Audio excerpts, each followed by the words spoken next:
दोस्तों नमस्कार। आज बड़ी दुखद खबर आ रही है लंदन से। लंदन में वहाँ पे एक वापस से प्लेन क्रैश हुआ है। ठीक उसी तर्ज पे हुआ है प्लेन क्रैश जिस तरह पे कुछ दिनों पहले अहमदाबाद से लंदन जा रही एक फ़्लाइट को क्रैश किया गया है। और ठीक उसी तर्ज पे विदिन सेकंड के अंदर वो दोनों भी फ़्लाइट आग के शोले में तब्दील हो गया। तो हम चलते हैं इसके बारे में कुछ डिटेल बात करते हैं। ये लंदन में एक आम दिन था जब तक कि आसमान में ये आग का गोला नहीं फटा। एक प्लेन जो कुछ ही मिनटों में आग के ढेर में बदल गया।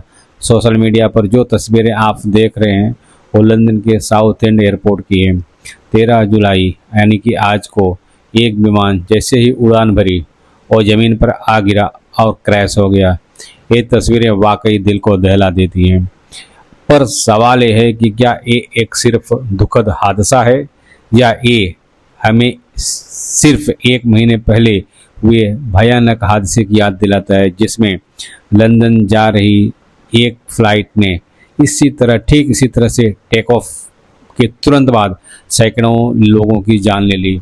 और क्या इन दोनों हादसों का कनेक्शन 35 साल पुरानी उस गलती से है जिसने एविएशन की दुनिया में हमेशा के लिए बदल दिया। आज हम इन तीनों घटनाओं की कड़ियों को जोड़ने की कोशिश करेंगे। हम लंदन में हुए इस लाइव हादसे की हर डिटेल जानेंगे और फिर इसकी तुलना अहमदाबाद में हुए उस ताज़ा क्रैश के केक वर्थ के उस ऐतिहासिक हादसे से करेंगे जिसकी जांच ने पायलटों की ट्रेनिंग की पूरी किताब ही बदल दी थी। क्या इन हादसों के बीच कोई भयानक पैटर्न छिपा है? चलिए हम पता लगाते हैं। रविवार दोपहर लंदन का साउथ एंड एयरपोर्ट पर सब कुछ सामान्य चल रहा था। स्थानीय समय के मुताबिक करीब 4 बजे के बीच aircraft B-200 super king airplane ने नीदरलैंड्स के लिली स्टेट के लिए उड़ान भरी थी। ये एक दिन इंजन इसका एक ट्विन इंजन टर्बोप्रॉप विमान है जिसे अक्सर चार्टर या प्राइवेट उड़ानों के लिए इस्तेमाल किया जाता है। लेकिन टेक ऑफ के कुछ ही सेकंड बाद वो हुआ जिसका अंदाज़ा किसी को नहीं था। विमान ने अचानक अपना कंट्रोल खो दिया और तेज़ी से ज़मीन की तरफ गिरने लगा। एयरपोर्ट के पास ही प्लेन पर एक ज़बरदस्त आग का गोला बदल गया। यानी कि प्लेन जैसे ही क्रैश होता है प्लेन बिल्कुल आग के गोले में बदल जाता है और काले धुएं का गुबार मीलों से आसमान में दिखाई दे रहा है।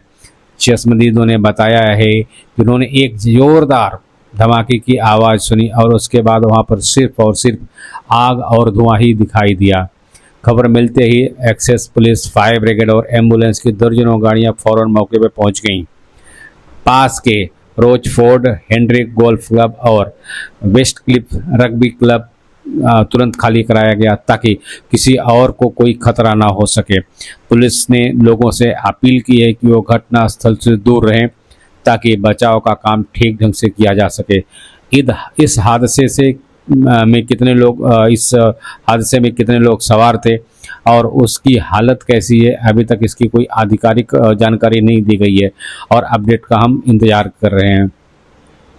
यूके की एयर एक्सीडेंट इन्वेस्टिगेशन जांच AAIB ने इसकी जांच शुरू कर दी है। शुरुआती जानकारी के मुताबिक मौसम बिल्कुल साफ था, इसलिए किसी भी टेक्निकल गड़बड़ी या ऑपरेशनल गलती की गुंजाइश बिल्कुल कम ही है। अब हम बात कर लेते हैं लंदन की। ये घटना इसलिए भी ज़्यादा डरावनी लगती है क्योंकि ठीक एक महीना पहले 22 जून 2025 को भारत के अहमदाबाद में एक ऐसा ही दिल दहला देने वाला हादसा हुआ था। एयर इंडिया की फ़्लाइट 171 एक Boeing 787D dream liner Ahmedabad से लंदन के गैटविक एयरपोर्ट के लिए उड़ान भर रही थी। ठीक टेक ऑफ के महज 30 सेकेंड बाद विमान ने अपना जो पावर है वो खो दिया और अहमदाबाद के BJ मेडिकल कॉलेज के हॉस्टल पे जा गिरा। उस हादसे में जो भी है अराउंड 242 लोगों की एक जो टीम है में उनमें से 241 लोगों की मौत हो गई थी और ज़मीन पर करीब 19 लोगों की भी जान चली गई थी। चमत्कारिक रूप से विमान में सवार एक ब्रिटिश नागरिक विश्वास कुमार राजेश इस हादसे में अकेले जीवित बचे। शुरुआती जांच में जो बात सामने आई वो भी चौंकाने वाली है। ऐसा लगता है कि दोनों फ्यूल इंजनों का जो स्विच रन से कट ऑफ पोजीशन पे चले गए थे, जिससे इंजनों को फ्यूल मिलना पूरी तरह से बंद हो गया और उनके दोनों इंजन बंद हो गए। इसकी जांच अभी जारी है और संभवतः इंजन से जो भी फ्यूल नहीं मिल रहा था सप्लाई, तो शायद से यही एक कारण होगा अहमदाबाद में हुए प्लेन क्रैश के। अब हम देख लेते हैं कि हमने ऐतिहासिक गलतियां की कब की। जब भी टेक ऑफ या उड़ान के दौरान इंजन फेल होने की बात आती है तो एविएशन एक्सपर्ट्स को 35 साल पुराना एक हादसा जरूर याद आता है। 8 जनवरी 1989 ब्रिटिश मिडलैंड फ्लाइट 92 एक बिल्कुल बोले तो एक एकदम नया बोइंग 787-400 विमान लंदन के हिथ्रो एयरपोर्ट से बेलफास्ट के लिए उड़ान भरता है।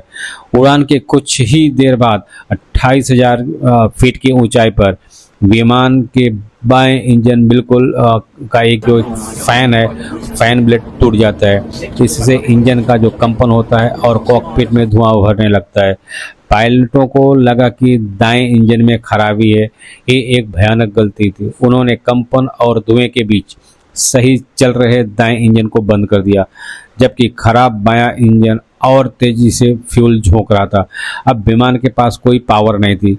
पायलटों ने पास के ईस्ट मिडलैंड एयरपोर्ट पर इमरजेंसी लैंडिंग की कोशिश की, लेकिन वो रनवे तक नहीं पहुंच पाए और प्लेन M1 मोटरवे के किनारे जा टकराया।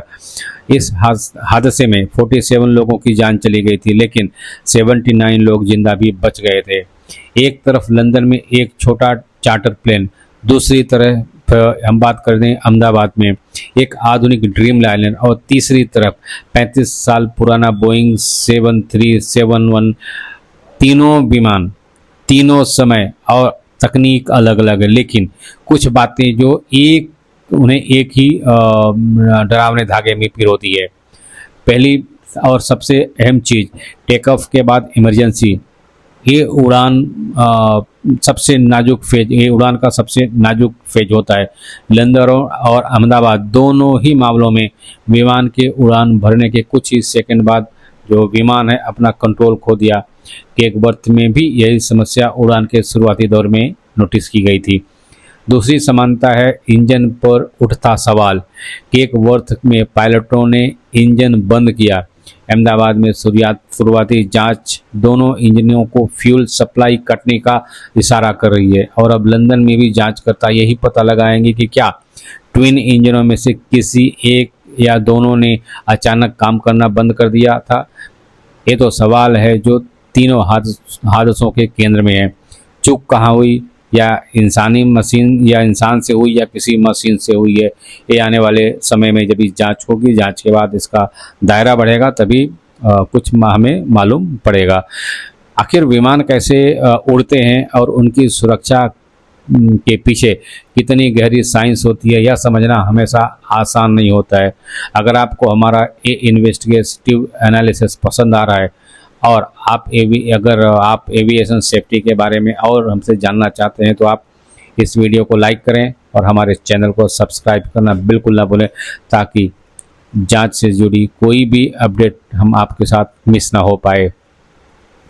लंदन हादसे की जो जांच शुरू हुई है, यूके के AAIB की दुनिया की सबसे सम्मानित एजेंसियों में से एक है। वहीं अहमदाबाद हादसे की जांच भी AAIB कर रही है, और उनकी जो शुरुआती रिपोर्ट पहले ही जांच को एक दिशा दे दी है। इन जांचों का मकसद किसी को दोषी ठहराना नहीं होता, बल्कि सच को उजागर करना होता है, ताकि भविष्य में ऐसी त्रासदियों को रोका जा सके। एक वर्ष हादसे के बाद पायलटों की ट्रेनिंग के क्रू रिसोर्स मैनेजमेंट को सख्ती से लागू किया गया, ताकि पायलट एक टीम के तौर पर तनाव में बेहतर फैसला ले सकें। ठीक उसी उम्मीद है कि अहमदाबाद और लंदन हादसों की जांच भी एविएशन सेफ्टी में नए अध्याय जोड़ेगी, लेकिन इन तकनीकी पहलुओं में से मानवीय पहलू भी है। लंदन में परिवारों का जो दर्दनाक इंतज़ार कि उनके अपने उस विमान में सवार थे भी या नहीं, यह वही दर्द है जिसे अहमदाबाद हादसे के पीड़ित परिवारों ने सिर्फ 1 महीने पहले महसूस किया था। अगर केटवर्थ में परिवारों ने दशकों तक ये हादसा हमें याद दिलाते हैं कि इनका असर सिर्फ आंकड़ों तक सीमित नहीं रहता, ये जिंदगियों को हमेशा के लिए बदल कर रख देता है। लंदन का यह हादसा एक त्रासदी है जिसकी सच्चाई सामने अभी आना बाकी है, लेकिन सिर्फ 1 महीने के अंदर लंदन जाने वाली 2 उड़ानों का टेक ऑफ के तुरंत बाद क्रैश हो जाना बेहद चिंताजनक पैटर्न की ओर इशारा करता है। अहमदाबाद का हादसा और केकवर्थ की ऐतिहासिक गलती दोनों ही हमें एविएशन के सबसे बड़े सिद्धांत को याद दिलाते हैं। सुरक्षा सबसे ऊपर है, इसकी कोई कीमत नहीं होती। हवाई यात्रा आज भी परिवहन का सबसे सुरक्षित तरीका है और इसका श्रेय उन अनगिनत जांचों और सुरक्षा सुधारों को जाता है जो हर हादसे के बाद लिए जाते हैं। हर क्रैश अपने पीछे कुछ सवाल छोड़ जाता है और उन्हीं सवालों के जवाब में एक सुरक्षित भविष्य का रास्ता छुपा होता है। जब तक हमें लंदन और अहमदाबाद हादसों की पूरी जानकारी नहीं मिलती, हमारी संवेदनाएं उन सभी लोगों और परिवारों के साथ है जो इन घटनाओं में प्रभावित हुए हैं। इन घटनाओं के बारे में आपकी क्या राय है? आपको क्या लगता है कि लंदन क्रैश का कनेक्शन अहमदाबाद के ताज़ा हादसे से ज़्यादा है या 35 साल पुराने केकवर्थ क्रैश से? आप राय अपनी नीचे कमेंट्स में हमें ज़रूर बताएं। देखने के लिए धन्यवाद।